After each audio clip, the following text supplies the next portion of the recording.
Hello and welcome to Kev's English Podcast, Real English every week with your host Kev Dean. Hello. It's Kev here.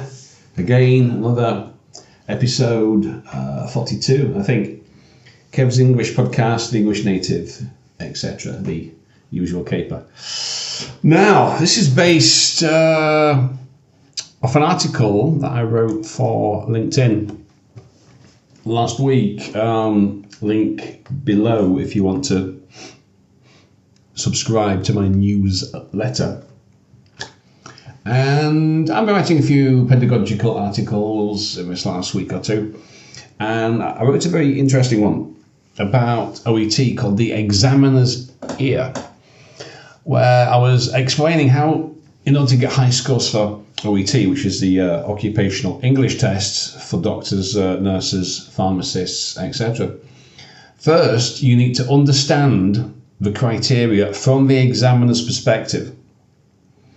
And that's one of the things that high-scoring candidates do for both writing and speaking.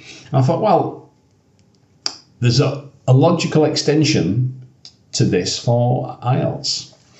And this is something that I try to encourage in my students. Understanding not the examiner's ear, but the examiner's eyes. Understanding what the criteria actually mean. Now, I get lots of students on italki quite a lot from China, and they all ask about IELTS writing and speaking. And usually, if they give themselves enough time, they can get the scores that they need. That's a fact. So, what they think they know. So, we're talking and I say, right, do you know the criteria? And they say, oh, yeah, task, response, coherence, cohesion, lexical resource, grammatical range, and accuracy.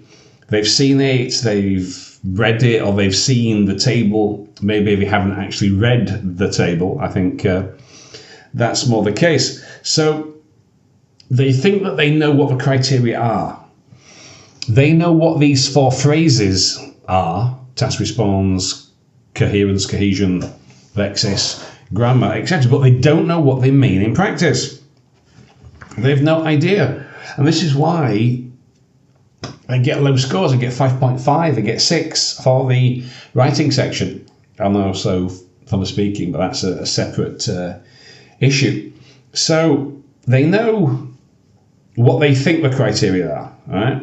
What the criteria are called, we should say, but they don't know what they mean in practice. They think task response means write 250 words. I think coherence means use linking words like firstly, in, conclusion. They think lexical resource means memorize big words. And that's why so many essays read formulaic, mechanical, say they follow the labels, but they don't understand how an examiner actually reads an essay, what the criteria are. So that's what I want to talk about. So to write like a band 7 or 8, you need to stop looking at the criteria and, look at it from the examiner's perspective. You as the examiner. This is what I do for OET. And I do it for IELTS as well when we have time, because often people come and we don't give themselves sufficient preparation time and they just want me to give them some general advice. But I call this approach the examiner's eye. It's an extension of the examiner's ear for OET speaking. And just like in OET, the idea is simple. To perform like a high band candidate, you need to experience the test the way the examiner does. Right? Understand the criteria, understand what the examiner is looking for, not just simply what the criteria are called. So, let's start. So, I did the pilot study research a couple of months back for all my Chinese IELTS candidates. I noticed the same issues time and again. excessive template use, misinterpret the prompts, go off topic, don't understand what the question is. One say, it's binary. It's either good or bad. Cooperation is better. Competition is better. No context. Examples were trivial and weak. I think I mentioned this in a previous episode. Let me check. Was it a previous episode? Why frameworks beat templates? I mentioned something. In episode 37, I was talking about this for IELTS students. And the hypothesis there was a lack of critical thinking skills. So anyway, that's episode 37. So this is kind of an extension of that. So cohesion was formulaic. They've got, on one hand, on the other hand, firstly, secondly. Conclusions often just repeated the introductions. So these aren't language issues. As I said in that episode, it's about an education system that rewards memorization and safe answers, not critical engagement. So again, which I spoke about critical thinking skills, very important, and why most exams these days are incorporating some element of critical thinking to get through the templates. Yeah. So here's the insight. To write like a Band 7 or 8 candidate, you need to see your essay through the examiner's eyes. So, if you think about it, examiners read hundreds of essays. They're not impressed by template tripe. They're looking for clarity, balance, and relevance. They want to see that you've unpacked the question, considered multiple perspectives, supported your ideas with concrete examples. But most students never practice this. They never practice reading like an examiner. Now, this is where my examiner's eye method, it comes in. It's built on a framework called Learning by Design, developed by KEP and Galantis.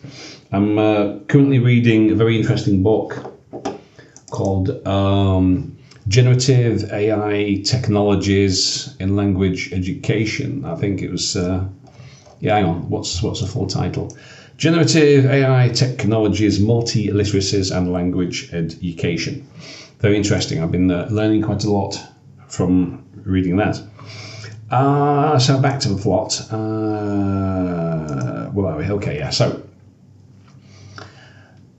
the learning by design argument is that deep learning happens when we move through 4 processes: experiencing, conceptualizing, analyzing, and applying. So for IELTS writing, first, experiencing.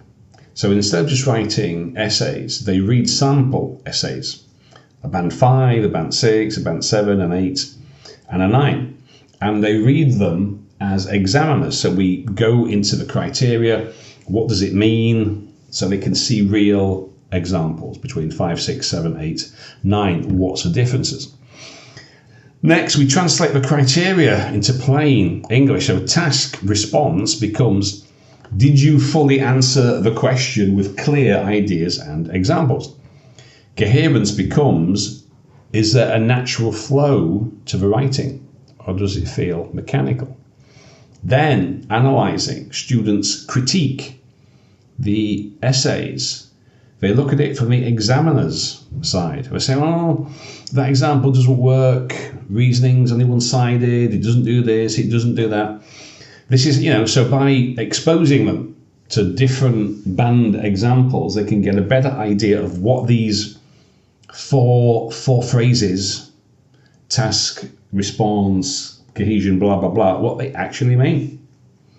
Finally, applying, they rewrite their own essays with examiner awareness, predicting how each paragraph would be scored. Now, this cycle turns writing to a reflective practice. Now, this is where the important part is artificial intelligence, which is a misnomer because although it's artificial, it's certainly not intelligent. The problem is most students don't know what the criteria mean, as I've said. So we can use AI to make the invisible apparent. or visible. So, for example, as teachers, we can get AI to generate different versions of the same essay. I can tell it, write this essay at band 5, write it at band 6, write it at band 7, write it at band 8, write it at band 9. Students can do that for themselves. In the conceptualizing stage, AI can translate the criteria. Instead of jargon, they get concrete questions. Did I answer all parts of the prompt? Did I give specific examples? Is my position clear in this essay? In the analysis stage, AI can highlight weaknesses. It can point out when cohesion is mechanical, vague example. It can even suggest counter arguments. And in the application stage, they rewrite their essays and ask AI to mark them. They compare this with their own self-assessment, closing the reflective loop or gap. So in this way, right, AI becomes a rehearsal partner. It's a constructivist application. It's a pedagogy of constructivism. They're co-constructing with AI some knowledge. They're constructing, they're making it themselves.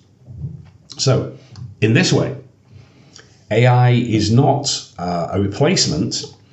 You're not simply asking them, write me an essay, and that's what you submit, because obviously you can't do that in the actual examination. But by using AI reflectively, it becomes a rehearsal partner. You can see your writing through the examiner's eyes. Now, why does this matter? Because it's an identity shift. They're no longer passive, trying to guess what the examiner wants. They've got no idea. They're just writing and hoping for the best. Maybe they've got some templates that they're using. That's what lots of them do. So they become apprentice examiners. They're making a judgment, and in doing so, they're internalizing what the standards are. Now, for Chinese learners in particular, this is powerful. Many come from systems where debate is limited, risk-taking is discouraged, and safe formulaic answers are rewarded. The examiner's eye gives them a rehearsal space to practice evaluative thinking. They can explore multiple perspectives without fear of being wrong. It reframes writing as dialogue, not as monologue, and that shift is transformative. So, a challenge to you, my dear listeners and readers on LinkedIn.